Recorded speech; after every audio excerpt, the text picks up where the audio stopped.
that. Um, why is my screen doing this? I don't know. Oh my god, what's going on there?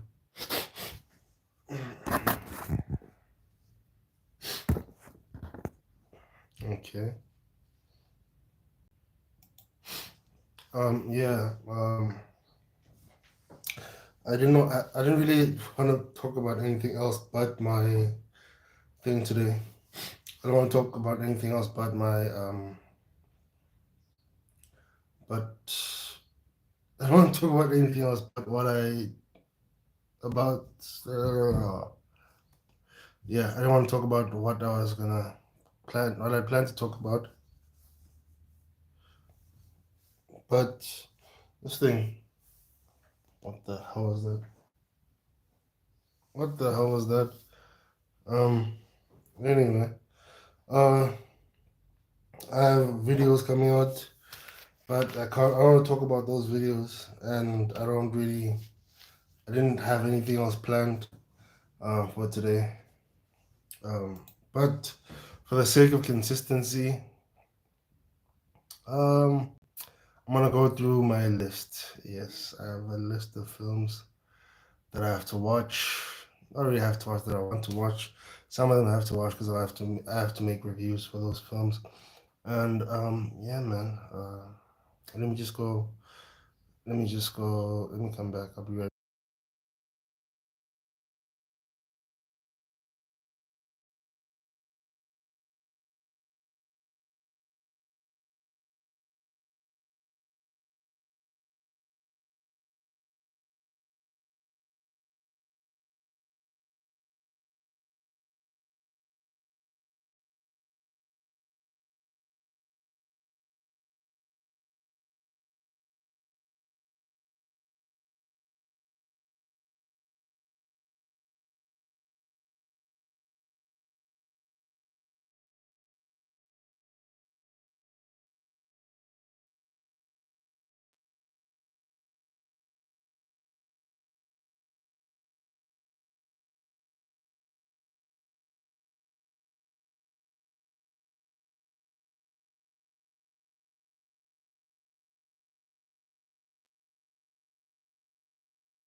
Yeah, man. Let's go to this list.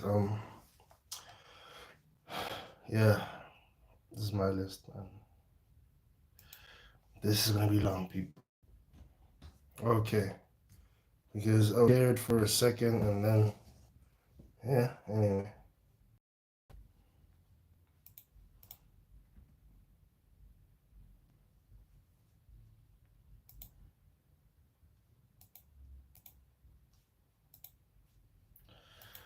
Okay. Um.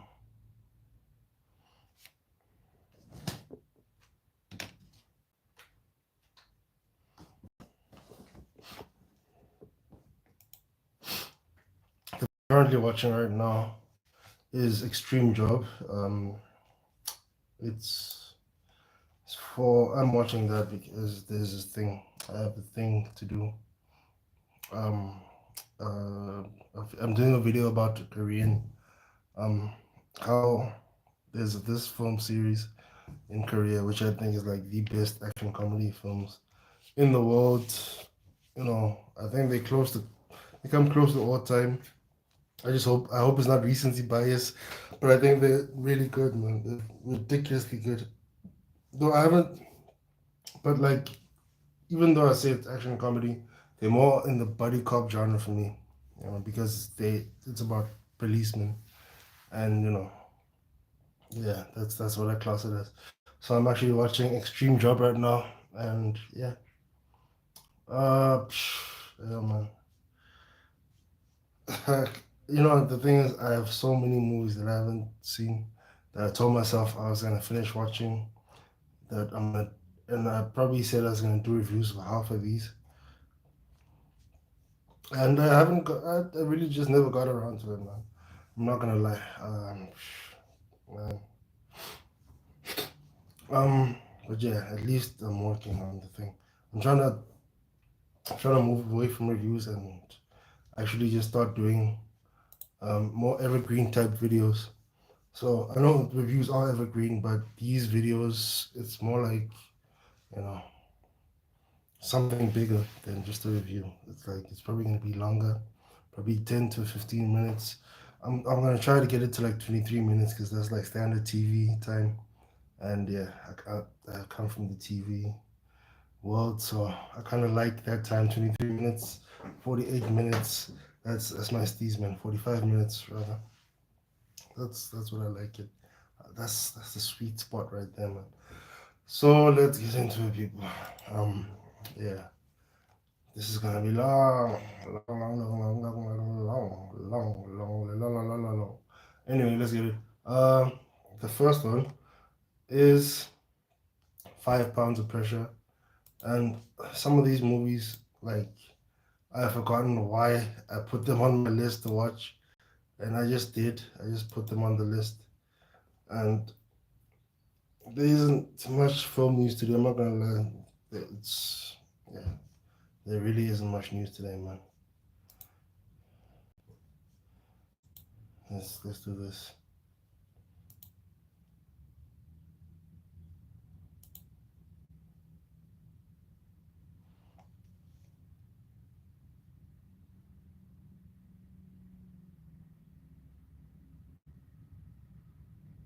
Who's this in front of my house? Okay, we'll try to follow up right off, will you? Anyway, man. Yeah, this is very.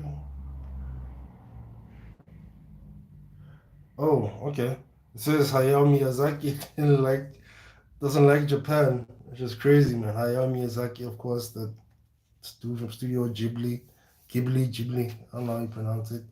Um, he hates Japan, and apparently it's this is the only article I'm gonna read before I get into my list. Yeah, this article, this is a wild article, man. This is wild. It symbolizes Japan today. Hayao Miyazaki didn't hide his hatred for Japan and spirited away with a deliberate offensive move. Um, Hayao Miyazaki's Spirited Away balances realism and fantasy elements, along with the director's disapproval of the workings of the real world. Um, Hayao Miyazaki has a rich filmography full of gems that are highly regarded across the world, and Spirited Away stands out among them. My favorite is Princess Mononoke. The Boy and the Heron comes a close second, and then the others like Howl's Moving Castle and all those others, they just fall, you know, into other movies that I like. And I'm not gonna lie, I like all his films. Nausicaa's on the list. Uh, what is us?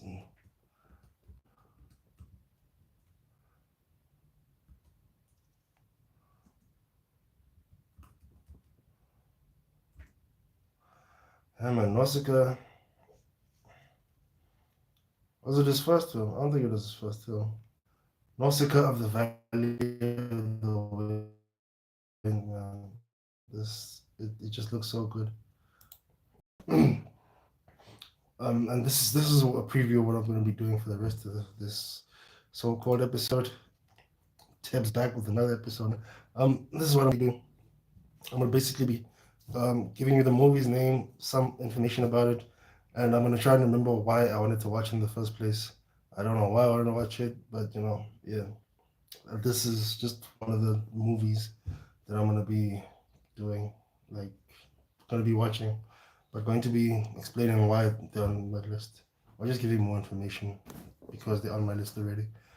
So Nausicaa of the Valley of the Wind is a Japanese animated post-apocalyptic fantasy film written and directed by Hayao Miyazaki, based on his 1982-1994 manga of the same name. Um, was it his first film even? Okay, this one it's on my list because simply I like Hayao Miyazaki. As I said just a bit earlier, that I love what's this? Uh, the Boy and the Heron, and what's the other one? Princess Mononoke. Princess Mononoke is my favorite of his list. And if I can just get his filmography. And okay, The Castle of Cagliostro is his first film, but this, I guess, Nausicaa is more his first film, based on the fact that it's based on its own work, his own work, and I feel that this is like quintessential me. This is when he started coming into his own as a film director, man. And this is where he just found his flow, and it's carried him. It's carried him throughout his whole career now, man. And yeah, this is where he found himself basically. Castle of Cagliostro is obviously an a feature film adaptation of the series of detective. What is this dude? Oh, Lupin the Third. Yeah, the French detective. Anyway, um,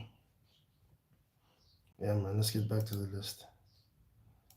Probably have to read that article when I'm done with this list. It's gonna be a long list, so yeah. Brace yourselves. 5 Pounds of Pressure, the 2024 film. I have no idea what it's about, and let's check it out. 5 lbs of pressure. Oh, it's an action film. Um, okay. Adam is an ex-con who goes back to his old neighborhood after serving a 16-year prison sentence for murder. Mike is sick of doing the bidding of his drug dealing uncle, is desperate to leave his sordid life behind him, and when Adam and Mike's path converge, their inescapable destinies give way to violence and a final, fleeting shot at redemption. So, yeah, man, this is probably right up my alley. I definitely watch this kind of movie, man. This movie looks dope. It's an action film. You know, being a dude from the hood, from Ekasi, obviously, I like this shit, man. It's something I definitely suggest to anyone else.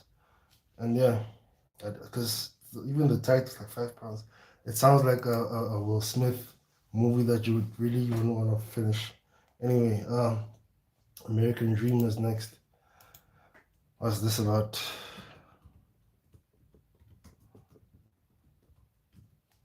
Okay, that's American Dreamer. Oh, this it stars the short dude from Game of Thrones, Peter Dinklage, and yeah, a low-level professor of economics finds his dream of owning a home unreachable until a once-in-a-lifetime opportunity comes his way. A lonely widow offers up her sprawling estate for pennies, but he soon learns the deal is too good to be true. So I hope this is not like it's a black comedy, but I hope it's not boring, man. I just hope it's not boring, because it looks like this is one of those movies like you watch halfway and you're like, why did I why did I waste my time? Unless you're a Peter Dinklage fan, obviously he's a very good actor, and he's famous for Game of Thrones, so maybe that will carry you through the movie. Um, Obviously, a film that the reason I got this film, or the reason why it's on my list, is because this thing. Uh, the reason why it's on my list is because it's something I'd actually like to try and make a low budget, version of, man. Um, it's called Art of the Devil. Is it Art of the Devil? Yeah, Art of the Devil too. It's basically like a group of school kids do something bad to their teacher, and then she puts a curse on them, and that is something that could totally happen in Kasi.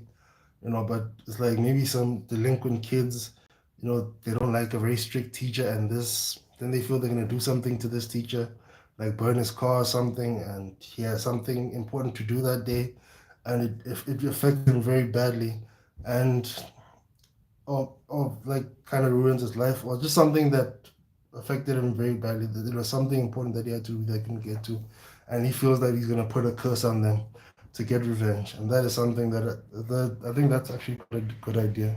I've yet to watch this movie, but yeah, I'm probably not gonna watch it anytime soon. Probably over the weekend, but not today because I already have a bunch of movies I have to watch today. As I said, Escape, Extreme Job is the one I'm going to be watching right now. And then, the next one is David Attenborough and the Jurassic Sea Monster. This documentary, I'm a big fan of David Attenborough. Like I used to watch. I think earlier this year I watched like three documentaries of his in one day. I don't know. I think I was hungover. I didn't feel like watching anything or paying much attention to anything. And David Letterman was like, the sea turtle. The sea turtle walks across the beach to go to the ocean where it's going to. And that's his general tone, man. I just yeah, it was a very nice experience, and look, very interesting images and very interesting information about this world we live in. So yeah, Attenborough and the Jurassic Sea monster. I I can't really find much information on this. I don't remember where I even got it from. But yeah, anyway, next on the list is Azrael, Angel of Death. Azrael, Angel of Death. I think it's a Scottish film. It's a low budget horror action type film. Um, yeah, there we go. Azrael, Angel of Death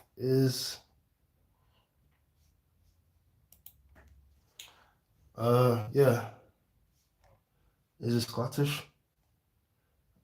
Okay, it's an American film based in England, and yeah, basically, it's like years after an apocalypse has happened.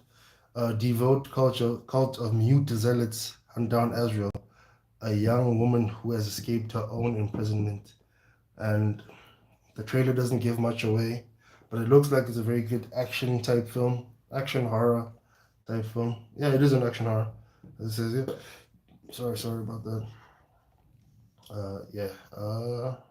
Yeah, man. That's one of the movies that I'm not gonna watch anytime soon. And the next movie on this list is basically, you know, I'm very much in a phase of still watching these old Italian giallo films. That's what they call giallo. But they're basically like slasher films. Like you don't know who's doing all these murders and stuff. And yeah, it's like Scream basically, but like the old school Scream. I think these movies actually inspired Scream, man. And the one that I'm going to be watching is Blood and Black Lace. The one that's on my list is Blood and Black Lace, man.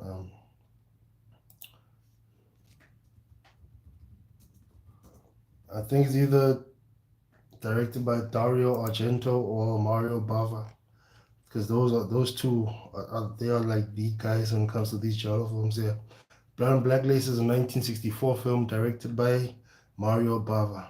Yeah, man, and it concerns a masked man with a metal claw a masked man with a metal claw glove stalks models at a couple's retreat and in Rome.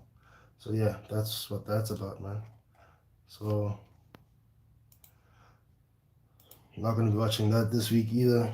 The films, I could actually even go through all of the films that I will be watching this week, and then I can come back to this. The films that I will be watching this week, because I am doing a video on this thing, Korean films. Um, I can knock it out right quick, real quick. The films that I will be watching this week are mostly Chinese action films, and Chinese action films. Because I was doing some research about it, I just went into this rabbit hole, and I just found that these people are amazing in what they do, man. Um, so first one, Wolf Warrior 2, and it's like at the end of the alphabet with these. Wolf Warrior 2, highest. It was at one point. No, I think like in 2019, it was the highest grossing Chinese film ever. Like it made a lot of money. I think it made 800 and something. How much? 874 million, man, off a $30 million budget, and the reviews were crazy good. I just never got around to watching it. When was this? In 2017. So yeah, man, I can't, like, the fact that I forgot about this movie at all, and I'm just happy I can watch it again now. I haven't watched it, so I'm just happy I can watch it now, and get it out of the way and enjoy this very good movie, man. Because the reviews are crazy, and Frank Grillo is the bad guy, so that should be cool. So Wolf Warrior 2 is the first movie that I'm going to be watching after after Escape Job. So I'm going to be watching Wolf Warrior 2 later. And then I'm going to be watching um, Rage. No. I'm not watching Raging Fire. I'm going to be watching Shockwave 2. And I know it's the sequel, but a lot of these films, they don't really care about what happens in sequels. I just actually hope that I know that I'm watching I'm looking at this list, and Wolf Warrior 2, I haven't seen one. Shockwave 2, I haven't seen part one. Like I don't know what's gonna happen, man. I just hope it's not one of those movies that are gonna need me to go back and watch part one. But anyway, Shockwave 2, Poon Sang Foon, former bomb disposal member officer, suffers from amnesia and becomes a suspect in a terrorist attack. He enlists the help of his friends to uncover the truth and regain his memory. So Shockwave 2 is a Hong Kong Chinese action film directed by Herman Yao, produced and starring Andy Lau. And oh yeah, the first one is a Hong Kong film as well, starring